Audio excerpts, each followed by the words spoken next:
پھر سن لو کہ تم بالکل یقین کے ساتھ اسے دیکھ لو گے، پھر ضرور اس روز تم سے ان نعمتوں کے بارے میں جواب طلبی کی جائے گی۔ صدق اللہ العظیم۔ خواتین و حضرات، سورہ تکاثر مرکزی مضمون ترجمے کے ذریعے ہمارے سامنے آیا۔ میں چاہتا ہوں کہ قبل اس کے کہ گفتگو کا آغاز ہو، اس موضوع کے حوالے سے جو مرکزی مضمون ہے اس کے حوالے سے ڈاکٹر محسن نقوی صاحب سرکار دو عالم صلی اللہ علیہ وآلہ وسلم کا ایک فرمان عطا فرمائیں۔ ڈاکٹر صاحب۔ بسم اللہ الرحمن الرحیم۔ اس سورہ مبارکہ کے مرکزی مضمون کے حوالے سے نبی پاک صلی اللہ علیہ وآلہ وسلم سے منقول ہے کہ آپ نے ایک روز صحابہ کرام سے پوچھا کہ کیا تم میں سے کوئی شخص ایک رات میں 1000 مرتبہ قرآن مجید کو ختم کر سکتا ہے؟ تو انہوں نے کہا اس کا مقدور تو کسی کو نہیں ہے۔ آپ نے فرمایا کہ اگر سورہ تکاثر کو تم پڑھ لیا کرو تو یہ 1000 مرتبہ قرآن پڑھنے کے مترادف ہے۔ اچھا، 1000 مرتبہ قرآن کریم پڑھنے کے مترادف ہے۔ اب یقیناً آپ کی بات، لیکن میرے حافظے میں جو بات ہے وہ یہ کہ 1000 آیات پڑھنے کے برابر۔ تو میں اس پہ شجاع صاحب سے دونوں باتیں ٹھیک، بالکل دونوں باتیں منقول۔ خواتین و حضرات، تشریف فرمائیں۔ محترم ڈاکٹر محسن نقوی صاحب سب آپ سے واقف ہیں، پیام صبح کا لازمی جز، سابق ممبر اسلامی نظریاتی کونسل۔ خواتین و حضرات، صاحب نگاہ، عہد کا لمس آپ کی گفتگو میں، پاکستان میں پڑھا، پاکستان کے باہر پڑھا، پاکستان میں پڑھایا، پاکستان کے باہر پڑھایا۔ آپ کا ڈاکٹریٹ ہے نارتھ کیرولینا کا۔ خواتین و حضرات، آپ کے ساتھ تشریف فرما ہے ایک اور بہت محبوب اور مقبول نام ہمارے ملک کا، محترم شجاع الدین شیخ صاحب۔ سب آپ سے واقف ہیں۔ خواتین و حضرات، میں کیا تعریف آپ کی کروں۔ پروفیشنلی آپ چارٹرڈ اکاؤنٹنٹ، زندگی تبلیغ دین کے لیے، بلکہ تفقہ فی الدین میں کہوں گا کہ تفقہ فی الدین کے نام کر دی۔ خواتین و حضرات، وہ کہیں اور سنا کرے کوئی۔ جب شجاع الدین شیخ صاحب بات کرتے ہیں تو ایک دنیا آپ کو سنتی ہے۔ اللہ تعالیٰ اپنے دین کی تبلیغ و اشاعت کے لیے یا تفقہ کے لیے اپنے خاص بندے مخصوص کرتا ہے، اور بڑے وہ متبرک لوگ ہوتے ہیں، بڑے مقدس لوگ ہوتے ہیں۔ خواتین و حضرات، شیخ صاحب جب بھی تشریف لاتے ہیں ہم آپ سے قرآن کریم سیکھتے ہیں۔ پروگرام کا آغاز ہم کرتے ہیں محترم ڈاکٹر محسن نقوی صاحب سے۔ ڈاکٹر صاحب، سورہ تکاثر، یہ 8 آیات، ان 8 آیات کے اندر جو مرکزی مضمون ہے، میں یہ چاہ رہا ہوں کہ اس پر بات کریں، اور شروع یہاں سے ہم کرتے ہیں کہ الہاکم التکاثر۔ اب یہ کہ کثرت نے تمہیں غافل کر دیا ہے۔ اب کثرت کی وضاحت نہیں ہو رہی ہے کہ کس چیز کی کثرت نے، حتی زرتم المقابر، تم قبروں تک پہنچ جاتے ہو، کس چیز کی کثرت میں؟ بسم اللہ الرحمن الرحیم۔ پہلی بات تو ہم یہ بات عرض کریں گے کہ سورہ تکاثر جو ہے ترتیب نزول کے اعتبار سے اس سے پہلے سورہ کوثر ہے۔ جی، کوثر اور تکاثر دونوں کا مادہ ایک ہے، معنی میں زمین اور کیا آسمان بات کا ہے، فرق۔ واہ واہ واہ۔ اور اس کے بعد ترتیب نزول میں اس کے بعد سورہ معون آتی ہے جہاں خرچ کرنے اور اس کا تذکرہ ہے۔ تو کوثر کی معنی ایک ایسی، یعنی یہ فعول کے وزن پہ، فعال کے وزن کے اوپر ایک ایسا لفظ ہے کہ جس میں کثرت ہر معنی میں ہر معنی میں آ جاتی ہے۔ اور لیکن اس کے ساتھ یہ کہ انا اعطیناک الکوثر، جو ہم نے تمہیں جو کچھ بھی دے دیا ہے اس کو تم کثرت کی انتہا سمجھو۔ ٹھیک ہے، اب اس کے کنٹراسٹ میں یہ اگلا سورہ آ رہا ہے۔ اچھا، ذرا سے میں اپنے جاننے کے لیے، سمجھنے کے لیے، جی۔ وہاں پر عطا کی جا رہی ہے ایک چیز، انا اعطیناک الکوثر، یہاں پر میں حاصل کر رہا ہوں، الہاکم التکاثر، میں دولت حاصل کرتا ہوں، اور وہ یحسب ان مالہ اخلدا، تو یہ تمام چیزیں وہاں تو اللہ تعالیٰ کوثر عطا کر رہا ہے۔ وہی عرض کر رہے ہیں، ارشاد۔ وہی عرض کر رہے ہیں کہ وہاں تو یہ ہے کہ ہم نے کوثر عطا کی، یعنی جو نعمتیں تم کو ملی ہیں ان کو چھوٹا نہ سمجھو، وہ سب اپنی اللہ تعالیٰ کی عطا ہونے کے لحاظ سے کثیر ترین اور کثرت کی انتہا پر ہیں۔ اب تمہیں کیا ضرورت ہے کہ تم جو دنیاوی مال و دولت ہے اس کے پیچھے اس طرح سے پڑھو کہ الہاکم التکاثر۔ اب یہ سورہ اس کے کنٹراسٹ میں آیا، لیکن تمہاری کیفیت یہ ہے کہ تم اللہ کی دی ہوئی کوثر کو کافی نہیں سمجھتے، کیا بات ہے۔ بلکہ تم جس کو کثرت سمجھتے ہو، جن چیزوں کو، جس مال کو، جس کو، اس کے پیچھے ایسا پڑ گئے ہو کہ تمہیں دیگر چیزوں سے تم غافل ہو گئے ہو۔ یہاں پہ ہم یہ بات عرض کریں گے کہ اللہ کا جو لفظ ہے اس میں دو بڑے خاص معنی، ایک تو یہ کہ بھاگ کر ایک طرف جانا، اس میں پناہ ڈھونڈنا، دوسرے اس کے معنی جس کو ہم اردو میں لہو و لعب کہتے ہیں کہ ایک ایسے اس میں پڑ جانا کہ پھر دنیا و ما فیہا کی خبر نہ ہو۔ تو الحاکم کے معنی تم کو غافل رکھا۔ اچھا، اس میں کم کی بجائے اگر یہ ہوتا کہ انسان غافل ہے، یعنی طرز تخاطب یہ بھی تو ہو سکتا تھا کہ انسان غافل ہو گیا تکاثر کی محبت میں، نہیں، کم اس لیے ہے کہ ہر دور کا انسان جب بھی اس کو پڑھے گا تو یہ خطاب اس کی اپنی ذات سے ہوگا کہ تم دیکھو کہ تم تکاثر میں کس طرح سے پڑ گئے ہو، کس طرح سے غفلت میں مبتلا ہو۔ تو گویا ہر دور کے انسان کے پاس تکاثر کے معیارات مختلف ہوں گے۔ یہاں ایک لفظ کی ہم اور وضاحت کر دیں کہ تکاثر جو ہے یہ تفاعل کے وزن پہ ہے، جس کے معنی ہوتے ہیں، جس کے معنی میں مقابلہ ہے، کہ یعنی ایک دوسرے سے صرف اس میں کثرت نہیں ہے کہ تم کثرت سے مال و دولت چاہتے ہو، بلکہ تمہاری نظر ہر کثرت والے پہ ہے کہ میں اس سے زیادہ کثیر مال و دولت کو اور دنیا کو میں حاصل کر لوں۔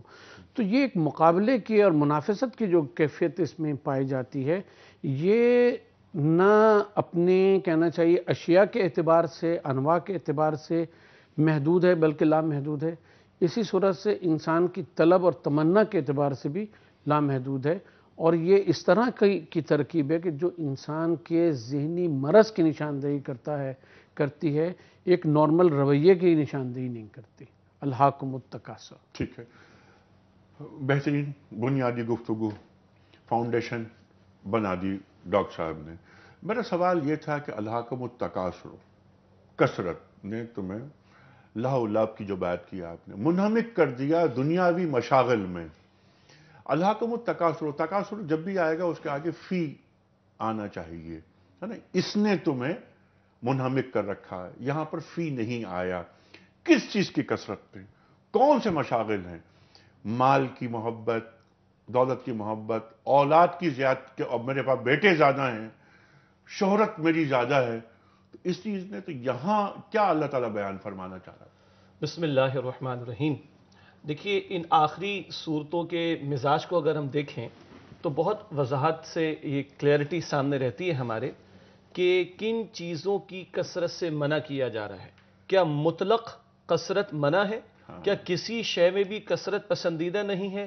کسی شے میں بھی دوڑ لگانا پسندیدہ نہیں ہے؟ کسی شے میں بھی کمپٹیشن کرنا پسندیدہ نہیں؟ کسی شے میں بھی مسابقت کرنا پسندیدہ نہیں؟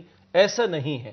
ان آخری صورتوں کے مزاج کو ہم دیکھیں جو ہم کرتے آئے ہیں، پڑھتے آئے ہیں، کہ اصل میں فکر آخرت پر زور ہے اور حب دنیا یا دنیا کی مذمت پر زور دیا گیا۔ تو ایسی کثرت جس میں مبتلا ہو کر بندہ دنیا کا بندہ بن جائے اور آخرت کو فراموش کر دے، ایسی مسابقت، ایسا کمپٹیشن کرنا، ایسی بھاگ دوڑ کرنا، ایسی اپنی محنتوں کو لگانا کہ جس میں مبتلا ہو کر وہ غفلت میں چلا جائے۔ کس سے غفلت میں چلا جائے؟ اپنی حقیقت سے غفلت میں چلا جائے، اپنی اوقات سے غفلت میں چلا جائے، اپنے مقصد زندگی سے غفلت میں چلا جائے، اپنے مقصود اصلی سے غفلت میں چلا جائے۔ اس کثرت اور اس کثرت کے لیے کی جانے والی محنت کی مذمت کی جا رہی ہے۔ دیکھیے، انسانی فطرت میں اللہ تعالیٰ نے کچھ بنیادی جذبات رکھے ہیں، فی نفسی ہی وہ جذبات مطلوب ہیں، پسندیدہ ہیں، اگر صحیح رخ پر ان کو ڈھالا جائے اور چینلائز کیا جائے۔ مثلا انسان میں غصے کا ایک مادہ رکھا گیا ہے۔ اب یہ غصہ مطلوب ہے کہاں؟ جہاں کسی پر ظلم ہوتا ہو، جہاں اللہ کا حکم ٹوٹتا ہو، جہاں شریعت کا مذاق اڑایا جاتا ہو، یہاں اظہار ہوگا تو مظلوم کی داد رسی ہوگی، یہاں غصے کا اظہار ہوگا تو کلمہ حق بلند کرنے کی محنت ہوگی۔ لیکن یہی غصہ بات بات پر نکل آیا جیسے کہ ہمارے یہاں ہے تو یہ اس کی مذمت کی گئی۔ اسی طرح مسابقت، کمپٹیشن، آگے بڑھنا، یہ جذبہ ہے انسان میں، نمایاں ہونا چاہتا ہے انسان۔ قرآن کیا کہتا ہے؟ کم از کم 10 مرتبہ یہ مضمون قرآن میں آیا ہے۔ فار ایگزامپل سورہ البقرہ آیت 148، فاستبقوا الخیرات، تم مسابقت کرو، تم کمپٹیشن کرو، تم آگے بڑھنے کی کوشش کرو خیرات یعنی خیر اور نیکیوں کے کاموں میں۔ یا کبھی قرآن کہتا ہے سورۃ الحدید آیت نمبر 21 میں سابقوا الی مغفرۃ من ربکم وجنۃ عرضھا کعرض السماء والارض، مسابقت ضرور کرو، دوڑو، ایک دوسرے سے آگے بڑھو، مگر رب کی مغفرت کے لیے، اس کی رضا کے حصول کے لیے۔ دوڑ صحابہ کرام میں بھی لگتی تھی، ایسا نہیں تھا کہ ان میں جذبات نہیں تھے، مگر کہاں دوڑ لگی ہے؟ صدیق اکبر پورے گھر کا مال لے کر لا کے رکھ دیتے ہیں غزوہ تبوک کے موقع پر، اور سیدنا عمر فاروق فرماتے ہیں میں اس ارادے سے چلا کہ آج میں پیچھے چھوڑ دوں گا ابو بکر صدیق کو۔ دیکھیے جذبہ تو ہے نا، آگے بڑھنے کا، دوسرے کو پیچھے چھوڑنے کا، مگر کہاں؟ خیر کے معاملے میں، نیکی کے معاملے میں، جنت کی طرف بڑھنے میں آج میں یہ ارادہ کر کے چلا کہ ابو بکر صدیق کو پیچھے چھوڑ دوں گا۔ باقی اس واقعے کا ہمیں معلوم ہے کہ جب وہاں پہنچے تو پورے گھر کا مال صدیق اکبر نے لا کر پیش کر دیا۔ تو اس صحیح رخ پر ڈھالنا چاہتا ہے قرآن حکیم کہ تمہارا یہ کثرت کا معاملہ، مسابقت کا معاملہ، بھاگ دوڑ کا معاملہ اس اصل آخرت کی تیاری کے لیے ہو تو مطلوب ہے، ورنہ اس دنیا کی زندگی کے بندے تم بن جاؤ تو یہ وہ شے جو تمہیں غافل کر دے گی یہاں تک کہ تم قبروں میں چلے جاؤ گے۔ یہ دیکھ لو۔ سبحان اللہ، سبحان اللہ۔ یہاں جو بات آپ نے فرمائی کہ گھر کا آدھا مال لا رہے ہیں حضرت عمر فاروق رضی اللہ تعالی عنہ کہ میں آگے نکل جاؤں گا، فاستبقوا الخیرات کی آپ نے بات کی۔ حضرت ابوبکر صدیق رضی اللہ عنہ خلیفہ اول، پورا سامان گھر میں کیا چھوڑ کر آئے ہو؟ یا رسول اللہ، اللہ کا رسول گھر میں موجود ہے صلی اللہ علیہ وآلہ وسلم۔ وہ اقبال کا شعر ہم بار بار پڑھتے رہتے ہیں، ذہن میں آتا رہتا ہے کہ پروانے کو چراغ ہے، بلبل کو پھول، بس صدیق کے لیے ہے خدا کا رسول بس۔ خلافت راشدہ میں کفار، مشرکین، منکرین مروب ہوتے تھے کہ فتوحات حاصل کر رہے ہیں، یہ کتنا آگے بڑھ رہے ہیں، لیکن مسلمان جب خلافت راشدہ اور خلفائے راشدین سے متاثر ہوتے تھے وہ فتوحات کی وجہ سے نہیں، ان کے تقوی کی وجہ سے کہ انہوں نے زیادہ وقت گزارا ہے اللہ کے رسول صلی اللہ علیہ وسلم کے ساتھ۔ یہ ہے ان کی خاص بات، فاستبقوا الخیرات، یہ آگے ہیں، یہ ہے تکاثر اس میں پیدا ہو رہا ہے۔ محمد کریں دیکھیے یہ جو ہم نے عرض کی بہت ہی بہترین گفتگو، اور یہ بات کہ خیرات میں مسابقت ہے اور ہمیں وہاں غیر خیرات میں مسابقت نہیں ہے، اس میں ایک بات یہ ہے کہ اگر یہ جو الہ کا لفظ ہے یہ الہ کے ساتھ آئے تو کسی شے کی طرف بے پرواہ ہو کے دوڑنا، بغیر کسی چیز کی پرواہ کیے بغیر دوڑنا، اسی کی طرف رخ کر لینا، اور فی کے ساتھ آئے تو یہ کیونکہ حرف زمان ہے تو یہ ایک چیز میں محدود کر دیتا ہے، اس میں محدودیت آ جاتی ہے۔ الہاکم التکاثر میں یہ جو الف لام ہے اس کو ہم لوگ کہتے ہیں کہ یہ استغراق کا ہے، تکاثر اس کو یعنی مبہم اس لیے چھوڑ دیا ہے الف لام لگا کے کہ اس کی جتنی قسمیں ہو سکتی ہیں تقابل کی اور یعنی کثرت میں مقابلے کی جتنی قسمیں ہو سکتی ہیں، جتنی نوع کا تقابل ہو سکتا ہے، وہ نہ فی سے پیدا ہوتا نہ الہ سے پیدا ہوتا۔ یہ جو اس کو اس کی طرف مضاف کیا گیا اور الف لام لگایا گیا ہے وہاں، تو لگایا اس لیے گیا کہ اس کی جتنی قسمیں استغراق میں، جتنی قسمیں سب کی سب داخل ہو جائیں، اور اس بات کی طرف نشاندہی ہو جائے کہ جو کوثر ہم نے تم کو عطا کیا ہے اس کو کثرت سمجھو، اور جس طرف تم بھاگ رہے ہو، دوڑ رہے ہو، اور جتنی قسم کی مسابقت تمہارے درمیان ہے وہ سب کی سب ختم ہے، عارضی ہے، اور فی نہ بیان کر کے کنفائن نہیں کیا گیا کسی ایک زمانے تک، قرآن کریم قیامت تک کے لیے ہے۔ ڈاکٹر صاحب یہ فرمائیے کہ شیخ صاحب کے مخاطبت کس سے ہو رہی ہے؟ کون مخاطب ہے یہاں پر؟ مسلمان، کفار، ہر انسان؟ شان نزول اس کا جو ہو رہا ہے الہاکم التکاثر حتی زرتم المقابر، اب یہ کس سے مخاطبت ہو رہی ہے؟ ظاہر مکی صورت ہے یہ۔ جی دیکھیں دو اعتبارات سے اس کو سمجھ لیں۔ قرآن حکیم کی آیات پر گفتگو کرتے ہوئے ایک انداز ہوتا ہے جس کو تعویل خاص کہا جاتا ہے، کسی خاص پس منظر میں، جس کو عام طور پر ہم شان نزول کہتے ہیں، بیک گراؤنڈ میں کسی صورت کا نزول ہونا، اور ایک ہے تعویل عام جس کی طرف ڈاکٹر صاحب نے اشارہ کیا تھا کہ یہ کم کی ضمیر کیا بتا رہی ہے؟ ہر دور کا انسان، آپ میں ہم سب جو آج ہیں اور قیامت تک آنے والا جب بھی اس کو پڑھے گا یہ خطاب اس سے ہے۔ جیسے قرآن فرماتا ہے سورۃ الانبیاء کی آیت نمبر 10 میں لَقَدْ أَنزَلْنَا إِلَيْكُمْ كِتَابًا فِيهِ ذِكْرُكُمْ، تمہاری طرف ایک کتاب ہم نے نازل کی جس میں تمہارا اپنا ذکر موجود ہے۔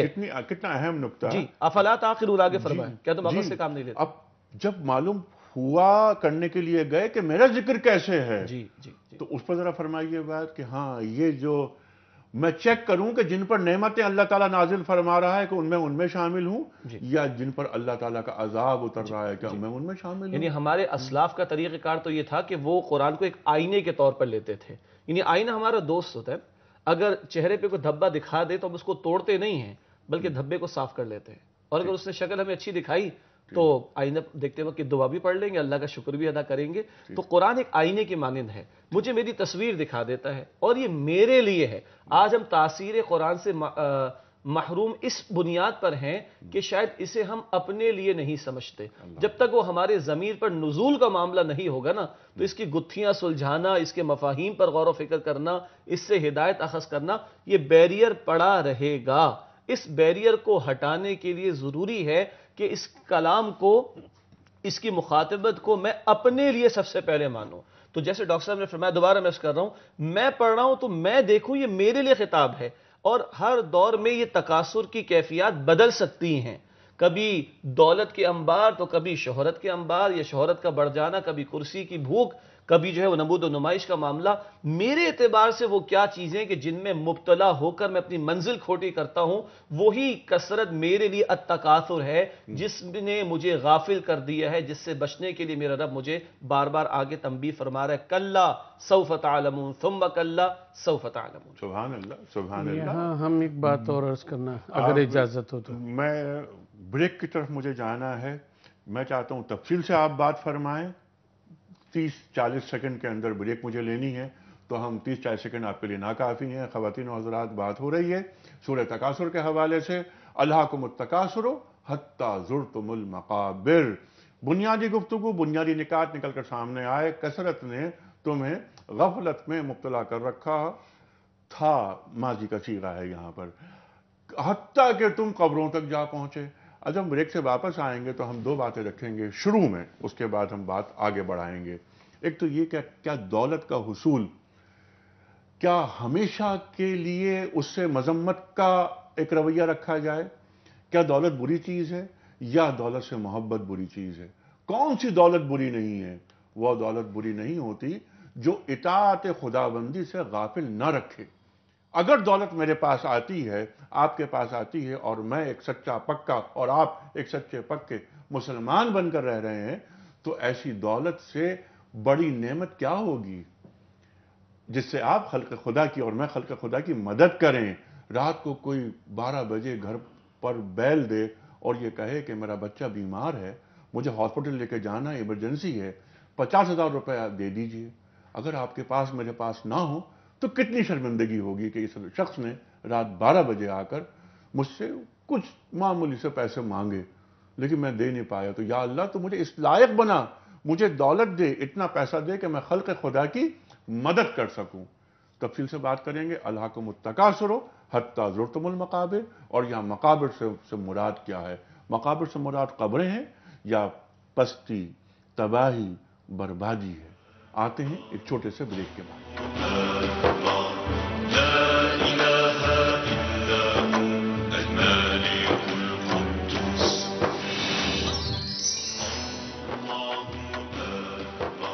ویلکم بیک خواتین و حضرات. پیام صبح میں ایک بار پھر خوش آمدید. تشریف فرما ہے محترم ڈاکٹر محسن نقوی اور محترم مولانا شجاع الدین شیخ صاحب. بات ہو رہی ہے پیام صبح میں آج سورہ تکاثر کے حوالے سے. میں نے عرض کیا تھا کہ سورہ تکاثر قرآن کریم کی وہ سورت جس کی 8 آیات ہیں, اور یہ مکی سورت ہے. الہاکم التکاثر حتی زرتم المقابر. الہاکم التکاثر پر بات ہو گئی کسی حد تک.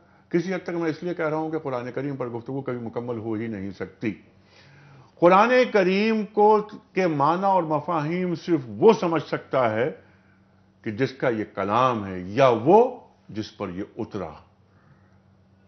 ذہن دوڑاتے ہیں, معنی اور مفاہیم تلاش کیے جاتے ہیں.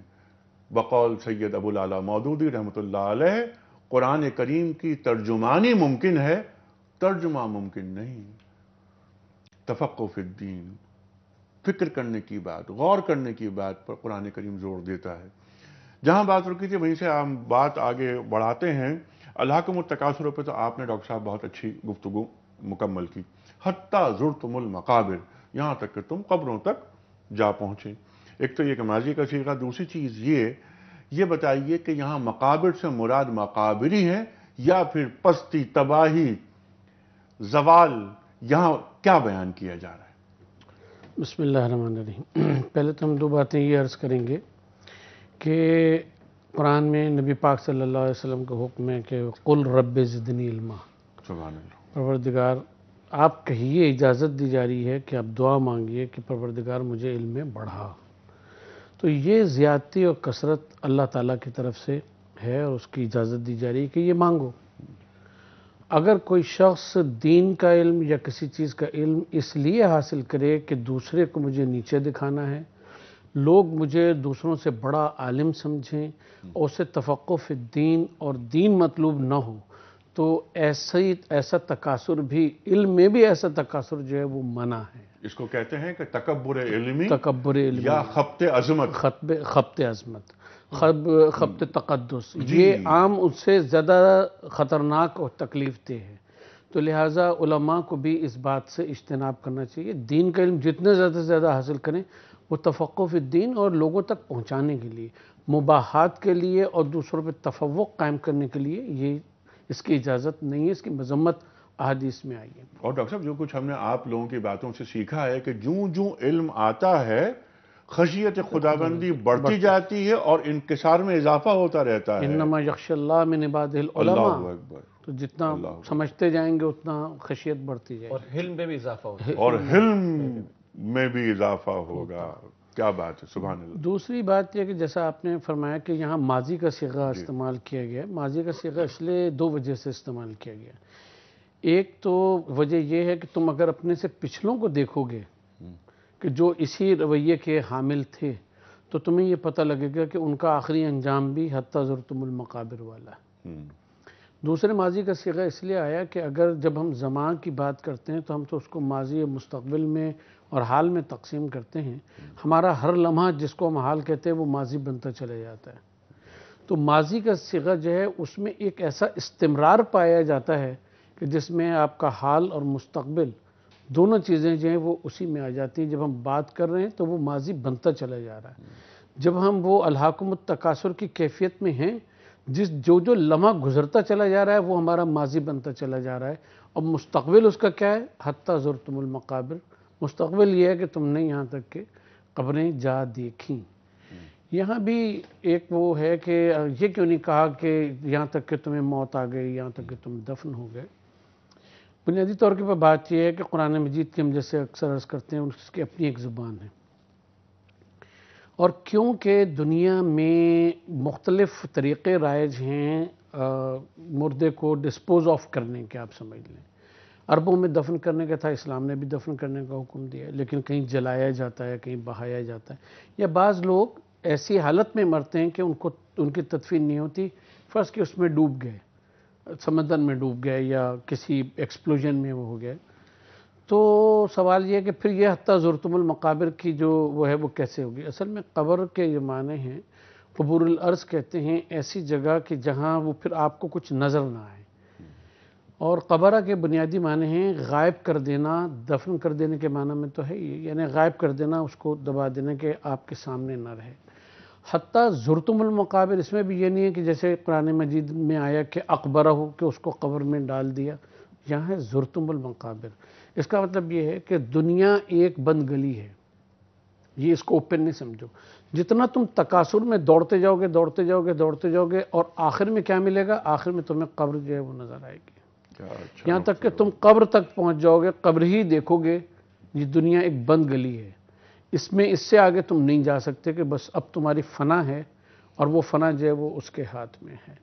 تو اس لیے یہ زرتم کی جو قید ہے، یہ زرتم المقابر جو ہے وہ اس لیے استعمال کیا گیا کہ یہاں تک کہ تم نے قبریں جا دیکھیں۔ اب بھاگو گے، کتنا بھاگو گے؟ بھاگ کے پھر اینڈ پہ جب پہنچو گے تو وہاں تمہیں اپنا انجام نظر آئے گا کہ تم ہو اور تمہاری فنا ہے، کیونکہ ہوس کبھی ختم نہیں ہوتی۔ سرکار دو عالم کیا فرما رہے ہیں صلی اللہ علیہ وآلہ وسلم کہ ابن آدم کو ایک وادی ملی سونے کی مل جائے، اس کے بعد دوسری مل جائے، تو وہ کہے گا تیسری کیوں نہیں ملی مجھے؟ اس کا پیٹ صرف مٹی سے بھر سکتا ہے. آپ فرما رہے ہیں صلی اللہ علیہ وآلہ وسلم. اور ایک اور جو فرمان ہے آپ کا، ہر امت کا ایک فتنہ ہوتا ہے اور میری امت کا فتنہ مال ہے. اس پر بھی ہم بات رکھوائیں گے علماء صاحبان سے. فی الحال چلتے ہیں کالرز کی جانب. جی السلام علیکم سنجیدہ صاحبہ. ہیلو السلام علیکم. جی وعلیکم السلام. کی صورت بہت ظاہر قرآن پاک کی تو ایک ایک لفظ جو ہے وہ انسان کے دل پہ اثر کرنے والا ہے. لیکن ہماری بدنصیبی یہی ہے کہ ہم کتنے غافل ہیں. اس صورت کا مطالعہ کریں تو انسان دیکھے کہ اس کے وہ بالکل اپوزٹ جس چیز کو منع کیا جا رہا ہے وہی کر رہا ہے. آگے بڑھنے کی جو بیان کیا گیا کہ وہ ایک دوسرے سے سبقت لے جانا چاہتا ہے، سبقت وہ اپنے علم میں کیوں نہیں لے جانا چاہتا؟ وہ اللہ کے خداوندی کے جو احکام ہے اس میں بڑھ کے کرنا کیوں نہیں چاہتا؟ وہ دنیا کی طرف کیوں بھاگا چلا جا رہا ہے؟ آج صرف کمی اساتذہ کا رول بہت کمزور ہے، اور جو قرآن کی تعلیم دی جاتی ہے وہاں علاوہ مار پیٹ کے کچھ بھی نہیں ہے. بچے کو، حافظ بچے کو یہ تک نہیں پتا ہوتا کہ اس صورت میں ہے کیا. اس کے علاوہ جو صرف ایک سبجیکٹ بنا دیا اسلامیات کو، اور اس سے زیادہ کچھ بھی نہیں. وہ اس کا پیپر دینا ہے، اس کو یاد کرنا ہے اور کرنا ہے. ہم نے اپنی زندگی میں اتارنا ہے نہیں اتارنا ہے یہ اچھا اگر بچوں کو سمجھا بھی دیا جائے، کیونکہ میں نے بھی 28 سال ٹیچنگ کی ہے. ٹیچنگ میں کبھی اسلامیات بھی پڑھائے میں نے، تو اس میں کبھی یہ بات جب بچوں کو سمجھا دیتی تھی کہ ایسا ہے تو وہ آنر جو ہے سب سے زیادہ وہ ہوتا تھا کہ جی آپ ٹائم خراب کر رہی ہیں کلاس کا. تو اگر یہ اصلاح کرنا ٹائم خراب کرنا ہے تو میرے خیال میں وہ تو پوری زندگی خراب کر رہے ہیں. صحیح بات ہے. وہ تو ہمیں مطلب کس طرح ہم اپنا حصہ ڈالیں اس معاشرے کی کو سمجھانے میں، بتانے میں. اب جو اگر اپنا حصہ ڈالنا چاہتے ہیں وہ کیا ترکیب استعمال کریں، کس طرح ہم کس طریقے سے اس کو حصہ ڈالیں. یہ سوال آپ کا نکل کر آیا سامنے، اور یہ سوال ہم رکھتے ہیں محترم شجاع الدین شیخ صاحب کے سامنے. بسم اللہ الرحمن الرحیم. پہلے تو یہ احساس ہمارے دل میں ہونا، جسے احساس ضیاء کہتے ہیں، یہ بھی اللہ کی بڑی نعمت ہے. سبحان اللہ. ورنہ اب تو پانی سر سے گزرا چلا جا رہا ہے اور ہمیں فکر بھی اس کی نہیں کہ ہماری کتنی بڑی قیمتی دولت جو ہے وہ ہم سے لٹ چکی ہے. تو پہلی بات یہ احساس بڑا مبارک ہے. دوسری بات، اب ہم اپنا حصہ کس طرح ڈالیں. آپ کو یاد ہوگا ہماری ایک اور بہن پنجاب کے کسی علاقے سے ہمیں کال کرتی ہیں، وہ خود کسی اسکول میں اس وقت پڑھا بھی رہی ہیں، غالباً پرنسپل بھی ہیں. وہ بھی اپنا درد اسی طرح ہمارے پروگرامز میں اکثر و بیشتر وہ ہمارے ساتھ شیئر کرتی رہیں. میں نے ماضی میں بھی ذکر کیا تھا، دیکھیے میری ذات، میرا گھر، یہاں میرا اختیار ہے اور یہاں کسی نے مجھے پابند نہیں کیا. یہاں سے مجھے شروع کرنا چاہیے، ایک باپ کی حیثیت میں، ایک بہن ہماری سن رہی ہے ایک ماں کی حیثیت میں. اور وہ کہتے ہیں نا کہ ماں کی گود بچے کا پہلا مدرسہ ہوتی ہے، تو یہاں سے تو اس کو ہم شروع کر سکتے ہیں. دوسرا مرحلہ آتا ہے ہمارا ممبر کے حوالے سے، کہ رسالت مآب صلی اللہ علیہ وسلم کا جمعے کا خطبہ وہ کیا ہوتا تھا. ابو داؤد شریف کی روایت ہے، کانا یقرأ القرآن ویذکر الناس، قرآن پڑھتے اور لوگوں کو قرآن کے ذریعے تذکیر کیا کرتے تھے. تو بڑے ادب سے ہم اپنے اہل علم سے، کہ جن کے ہاں اہتمام میں کچھ کمی محسوس ہوتی ہے، کہ اتنا بڑا پلیٹ فارم ہے جمعے کا کہ بلا مبالغہ کروڑوں افراد ہمارے اس ملک میں بغیر کسی ایڈورٹائزمنٹ کے آتے ہیں، اور اگر اس قرآن حکیم کا باقاعدہ پیغام لے کر جائیں تو آپ سوچئے کتنا بڑا خیر برآمد ہو سکتا ہے. سبحان اللہ. اگلا مرحلہ ہمارا ہے نصاب تعلیم کے اعتبار سے. وہاں تو اللہ معاف کرے کہ اتنی دین بیزاری، اور معاف کیجئے گا دین دشمنی ابھی جو پنجاب کے اندر ہوا ہے، کہ کھرچ کر اسلامیات میں سے بھی اسلام کو نکالا جا رہا ہے. سوشل اسٹڈیز کو، اردو کی کتابوں کو تو چھوڑ دیجئے، اسلامیات کی کتاب کا نصاب جو معاذ اللہ کم کیا گیا ہے، اور سب سے پتلی کتاب اسلامیات کی ہوتی ہے، اور کوئی کوالیفیکیشن اسلامیات پڑھانے کے لیے نہیں ہے. یہ ہے ہمارے حکمرانوں کی ترجیحات اللہ کے کلام کے حوالے سے ہمارے نصاب تعلیم میں. یعنی ہم وہ مسلمان کہ جن کے رسول کو پہلی وحی میں کہا گیا کہ اقرا ضرور ہو مگر بسم ربک الذی خلق، وہ رب کا نام نصاب تعلیم سے نکالا جائے. پھر ہمارے ہاں انگریزی کے لیے ٹیوٹر کا اہتمام، میتھمیٹکس کے لیے، اور پھر اسکول میں پڑھانے کے لیے بہترین جو پے ہے وہ میتھس کے ٹیچر کے لیے ہے، انگلش کے ٹیچر کے لیے ہے. قرآن پڑھانے کے لیے، اسلامیات پڑھانے کے لیے اول تو کوئی پری کوالیفیکیشن ہے ہی نہیں، اور جس کو چاہا رکھ لیا، سب سے لو پیڈ رکھا.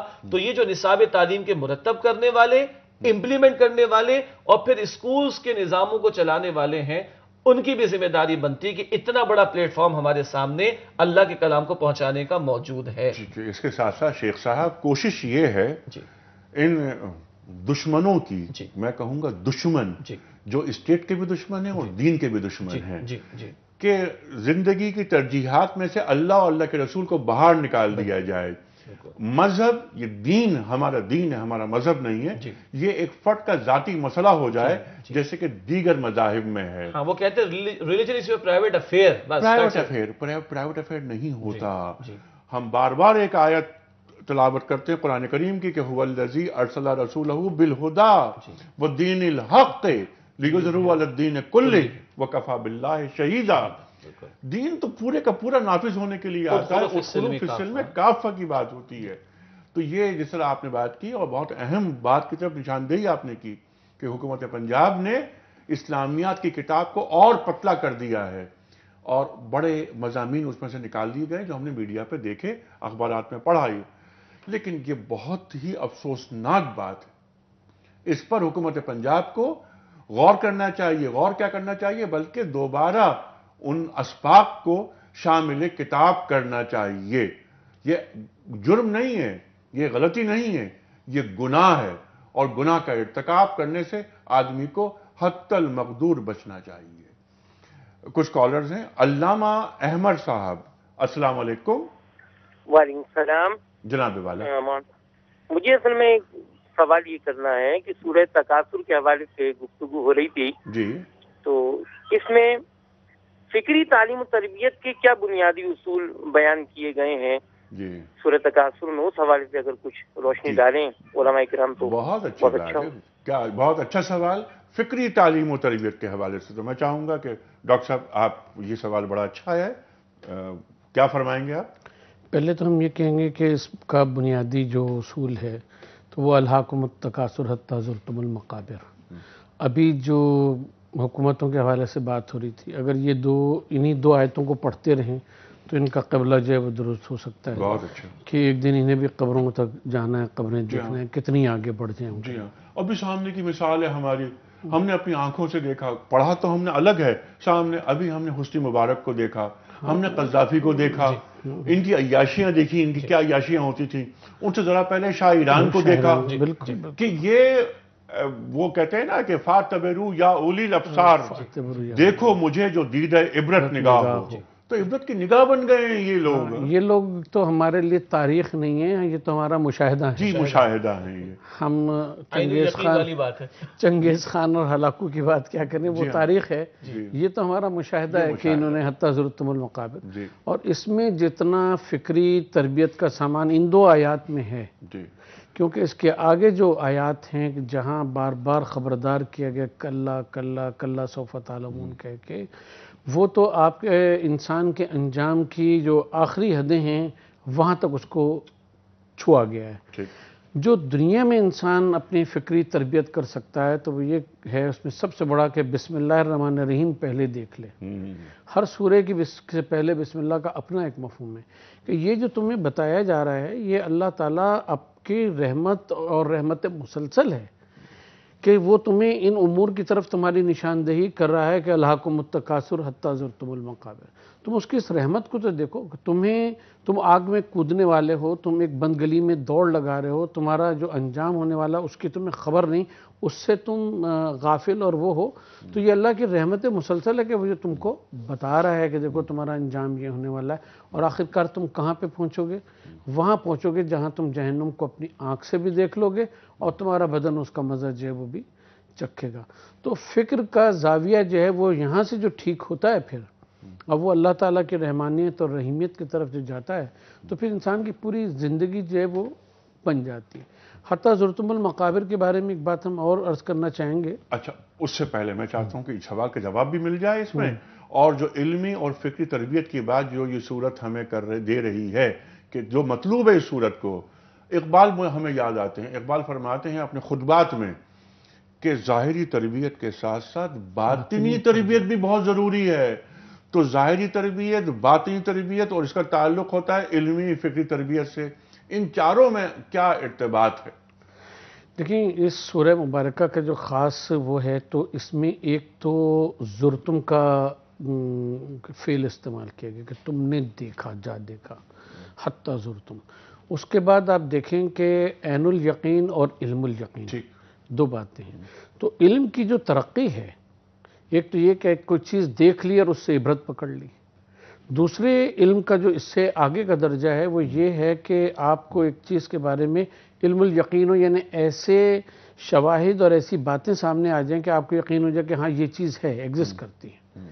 اس کے بعد یہ ہے کہ انسان عین الیقین کے درجے کے اوپر پہنچ جائے کہ جہاں اس کو لیے جھٹلانا ممکن نہ ہو. تو فکری تربیت جو ہے وہ ہمیشہ اس انداز سے ہونی چاہیے کہ جہاں ہم غیب کو شہود سمجھنے لگیں. جب غیب انسان کا شہود میں تبدیل ہو جاتا ہے تو پھر وہ اس منزل پہ آتا ہے کہ جو خدا کو مطلوب ہے. اسی لیے یؤمنون بالغیب، یؤمنون بالغیب، یؤمنون بالغیب، کہ یہ تو اس وقت ہے کہ جب لا الہ الا اللہ محمد رسول اللہ تم نے کہہ دیا، یہ یؤمنون بالغیب ہے. اور اس میں تمہارے اس کا آخری یقین وہ ہے کہ جیسے جو جناب کعب بن حارث کا قصہ ہے رضی اللہ تعالیٰ عنہ، کہ وہ رسول اللہ صلی اللہ علیہ وسلم خطبہ دے رہے ہیں صبح کا، اور دیکھا وہ ایک کونے میں تشریف فرما ہے، اور آپ نے پوچھا کہ تم نے کیف بات اللیل، تم نے رات کیسے گزاری، وہ کیف اصبحت، اور صبح تم نے کیسے کی. تو آپ فرماتے ہیں کہ اس میں کہ میں گویا کہ دیکھ رہا ہوں کہ جہنم کی آگ جو ہے وہ روشن ہے، اس کی جو لپٹیں ہیں وہ اس کی آوازیں آ رہی ہیں. جنت کو میں اپنی آنکھوں سے دیکھ رہا ہوں، گویا حشر جو ہے وہ برپا ہو چکا ہے. تو نبی پاک صلی اللہ علیہ وسلم نے ایک بات فرمائی کہ یہ کیفیت حاصل تو کر لی ہے، اس کو مستقل رکھنے کی کوشش کرنا. اللہ اکبر. تو عین الیقین جو ہے وہ جتنا رسول اللہ صلی اللہ علیہ وسلم کی بات پر اور قرآن کے بیانات کے اوپر جتنا اس کے غیب کو شہود میں تبدیل کرتا چلا جائے گا انسان، ویسے اس کی جو نگاہ ہے اور اس کا جو کردار ہے، اس کے علم بھی عین الیقین میں تبدیل ہوتا چلا جائے گا، اور اس کا کردار جو ہے وہ اس عین الیقین کے مطابق بنتا چلا اور جائے گا. اس کا بنیادی تعلق ایمان سے ایمان سے. ٹھیک ہے. بالکل. اچھا، میں نے ایک سوال یہ رکھا تھا، میں چاہتا ہوں اس پر ذرا سی گفتگو آپ بھی فرما لیجئے. جو مقابر کے تعلق سے تفصیلی بات تو آپ نے فرما دی، اور قبر یہ لفظ کہاں سے آیا، مشتق کہاں سے ہے. یہ ہم یہ حتی زرتم المقابر کو کہ تم قبروں تک جا پہنچے، وہ ایک بن گلی کی جو آپ نے بات کی تھی کہ بن گلی، اس کو ہم معنوی اعتبار میں پستی، بربادی، تباہی، زوال ان معنوں میں لا سکتے ہیں؟ بالکل لا سکتے ہیں، اور اگلی آیات اس کی طرف اشارہ بھی ہے. کلا سوف کلا تعلمون. 3 مرتبہ جی. کلا سوف تعلمون ثم کلا سوف تعلمون کلا لو تعلمون علم الیقین. یہ جو زجر ہے، یہ جو شدت کے ساتھ زوردار انداز میں رب العالمین ذکر فرما رہا ہے، تکرار کر رہا ہے، یہ انداز خود بتا رہا ہے کہ بڑی شدید مذمت کی جا رہی ہے اس طرح کے رویوں پر جن لوگوں نے اختیار کر رکھا ہے. لیکن آپ کی اجازت سے میں چاہوں گا کہ انہی آیات کے ساتھ ایک حدیث تو رسول اللہ نے وہ فرمائی جو آپ بتا چکے ہیں ہمیں، کہ ابن آدم کو ایک وادی بھر کر سونا مل جائے کہے گا ایک اور مل جائے، ایک دوسری مل جائے تو کہے گا مجھے ایک اور مل جائے، اور اس کے پیٹ کو قبر کی مٹی بھر سکتی ہے. یہ رسالت میں آپ کی حدیث. اور دوسری حدیث آپ صلی اللہ علیہ وسلم نے فرمایا کہ بندہ کہتا ہے میرا مال میرا مال میرا مال. آپ نے فرمایا کہ اس کا مال کیا ہے؟ جو اس نے کھایا اور ختم ہو گیا، پہنا اور پرانا ہو گیا، یا وہ جو اس نے چھوڑ کر اس دنیا سے کوچ کر لینا ہے. یعنی یہ 2 احادیث اس طور پر اللہ کے رسول نے بیان فرمائی کہ بعض صحابہ تو محسوس کرنے لگے کہ شاید یہ قرآن ہی کا حصہ ہے، لیکن بیان کرنے کا مقصد یہ ہے کہ اتنی اہمیت سے ان احادیث کو اللہ کے رسول نے لوگوں کے سامنے رکھا. اب جس کو آپ نے کہا کہ لوگوں کی بربادی، لوگوں کی پستی، ان کا برا انجام، ان کا گھٹیا ہونا، پست ہونا، اس کی طرف اشارہ، تو یہ آیات تو اشارہ کر رہی، جس میں آگے زوردار نفی کا انداز بھی ہے، زجر کا انداز بھی ہے، اور قرآن تو بھرا ہوا ہے اس سے. مثال کے طور پر ہم تھوڑی آیات پیچھے سورۃ 3 میں چلے جائیں، لَقَدْ خَلَقْنَا الْإِنسَانَ فِي أَحْسَنِ تَقْوِيمٍ ثُمَّ رَدَدْنَاهُ أَسْفَلَ سَافِلِينَ. یہ اسفل کب ہوتا ہے؟ إِلَّا الَّذِينَ آمَنُوا وَعَمِلُوا الصَّالِحَاتِ، سوائے ان کے جو ایمان لائے جنہوں نے نیک اعمال کیے. اس روش پر بندہ نہیں تو پستی کی انتہا پر پہنچے گا. یا کبھی قرآن کہتا ہے سورۃ الاعراف میں لہم قلوب لا یفقہون بہا ولہم آذان لا یسمعون بہا ولہم اعین لا یبصرون بہا اولئک کالانعام بل ہم اضل اولئک هم الغافلون. غفلت کا لفظ یہاں بھی آیا کہ ان کے دل ہیں مگر یہ سمجھتے نہیں، ان کے کان ہیں مگر یہ سنتے نہیں، ان کی آنکھیں مگر یہ دیکھتے نہیں. یہ جانور ہیں بلکہ ان سے بھی گئے گزرے اور بدتر ہیں، یہ غافل ہیں. کس سے غافل؟ اپنی حقیقت سے کہ اس دنیا میں رب نے کس مقصد کے لیے بھیجا، مگر وہ غفلتوں میں ڈوب کر، دنیا پرستی میں مبتلا ہو کر اپنی حقیقت کو جب بندہ فراموش کرتا ہے تو وہ جانوروں سے بھی بدتر اپنے آپ کو ثابت کرتا ہے۔ اس ابتریت کی طرف، یہ تباہی کی طرف اللہ رب العالمین گویا کہ اشارہ کر رہے ہیں اس مقام پر بھی۔ سبحان اللہ، سبحان اللہ۔ اور جب آپ نے بات فرمائی لقد خلقنا الانسان فی احسن تقویم ثم رددناہ اسفل سافلین، پھر آپ نے فوراً بات کی قرآن کریم کی جو آیت ہے الا الذین آمنوا، اس کے بعد جہاں جہاں ایمان کا ذکر ہے وہیں وہیں عمل صالح کا ذکر ہے۔ اور یہ کہیں ایسا نہیں کہ صرف میں نے ایمان قبول کر لیا، میں نے عمل صالح نہیں کیے کہیں بھی۔ سورہ عصر، ان الانسان لفی خسر الا الذین آمنوا وعملوا الصالحات، بالکل۔ اور الذین یؤمنون بالغیب ہے تو یقیمون الصلاۃ بھی ہے ومما رزقناہم، پہلے پارے سے لے کے آخری پارے تک آ جائیے، بار بار اس دونوں پہ زور دیا۔ سبحان اللہ، غیب کی بات۔ اور جہاں پر ہم اپنا پروگرام یہاں ختم کر رہے ہیں، لیکن میں اس جملے پہ پروگرام ختم کروں گا جو ڈاکٹر صاحب نے فرمایا ہے کہ ہمیں غیب کو شہود میں تبدیل کرنا ہے۔ یہ ہے حاصل کلام کہ غیب کو شہود میں، میرا اللہ دیکھ رہا ہے اور میرا ہر عمل وہ ریکارڈ ہو رہا ہے۔ اس میں ہم نعمتوں کی بات کرتے ہیں تو نعمتوں میں تکاثر کی بات پہ جب تفاسیر ہم پڑھ رہے تھے تو اس میں ایک جگہ ایک واقعہ ہے چھوٹا سا کہ سرکار دو عالم صلی اللہ علیہ وسلم اور آپ کے صحابہ آپ کے ساتھ والذین معہم جو سورہ فتح کی آیت ہے، تو وہاں تو خیر اشداء علی الکفار رحماء بینہم ہے، آپ تشریف لے گئے ایک اور دوست کے گھر، ایک صحابی کے گھر پہ، تو انہوں نے ٹھنڈا پانی اور کھجوریں رکھی، بکری بھی ذبح کی، گوشت بھی رکھا۔ تو آپ کیا فرمانے صلی اللہ علیہ وسلم؟ اللہ اکبر۔ اللہ کے رسول فرماتے ہیں کہ ان نعمتوں کے بارے میں جو تم آج استعمال کر رہے ہو کل سوال ہوگا، کل سوال ہوگا، ایک ایک نعمت کے بارے میں سوال ہوگا۔ کیا ہمارے ذہن کے کسی گوشے میں یہ بات ہے؟ نعمتوں کا حساب ہوگا ایک دن، اس دن جب سور پھونکا جائے گا۔ اور جہاں بات رکی تھی حتی زرتم المقابر، تو وہاں سے آگے چلیں گے انشاءاللہ تعالی خواتین و حضرات کل، کہ کلا سوف تعلمون ثم کلا سوف تعلمون، تم دیکھ لو گے، ضرور دیکھ لو گے۔ حضرت علی کرم اللہ وجہ سے دریافت کیا گیا کہ یہ تکرار کیوں آئی ہے؟ تم ضرور دیکھ لو گے، ایک بار تم دنیا میں دیکھ لو گے، آپ فرما رہے ہیں حضرت علی کرم اللہ وجہ، اور دوسری مرتبہ تم روز حشر دیکھ لو گے۔ تفصیل سے کل ہم بات کریں گے ان آیات پر، کلا سوف تعلمون سے بات آگے بڑھے گی، اور ثم لتسألن یومئذ عن النعیم تک کل پہنچیں گے ہم، اور کل انشاءاللہ سورہ تکاثر مکمل ہو جائے گی۔ خواتین و حضرات، پروگرام کا اختتام ہوتا ہے آج کی بات پر، قول ہے حضرت علی کرم اللہ وجہ کا۔ آپ فرما رہے ہیں کہ جب اللہ کسی بندے سے محبت کرتا ہے تو اسے حسن عبادت الہام فرما دیتا ہے۔ جب اللہ کسی بندے سے محبت کرتا ہے تو اسے حسن عبادت الہام فرما دیتا ہے۔ خواتین و حضرات، انیق احمد کو اجازت، خدا حافظ۔